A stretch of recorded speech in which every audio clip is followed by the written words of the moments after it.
નમસ્કાર, હું વિભુ વિભાકર પંડ્યા આજે રજૂ કરું છું એક ગઝલ. તો ગઝલ છે: જીવનનું છે શુગર જેવું, નિયંત્રણ માંડ આવી જાય, ત્યાં ભૂલથી ગોળને બદલે જમણમાં ખાંડ આવી જાય. જીવનનું છે શુગર જેવું, નિયંત્રણ માંડ આવી જાય, ત્યાં ભૂલથી ગોળને બદલે જમણમાં ખાંડ આવી જાય. ને સખત રડતા શિશુને માં ખોળામાં લઈ હસાવી દે. સખત રડતા શિશુને માં ખોળામાં લઈ હસાવી દે, ત્યારે માના ખોળે ક્ષણમાં સકળ બ્રહ્માંડ આવી જાય. ને સમૂહના કામમાં મોટી મુસીબત એ જ આવે છે. સમૂહના કામમાં મોટી મુસીબત એ જ આવે છે. હો થોડા કામ કરનારા ને ઝાઝા દાંડ આવી જાય. ને બધા સાથે બધી જગ્યાએ ફોટા ન પડાવો ભાઈ.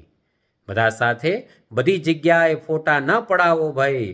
ખબર નહીં ક્યારે કોનો કેવી રીતે કાંડ આવી જાય. બધા સાથે બધી જગ્યાએ ફોટા ન પડાવો ભાઈ. ખબર નહીં ક્યારે કોનો કેવી રીતે કાંડ આવી જાય. જીવનનું છે શુગર જેવું, નિયંત્રણ માંડ આવી જાય, ત્યાં ભૂલથી ગોળને બદલે જમણમાં ખાંડ આવી જાય.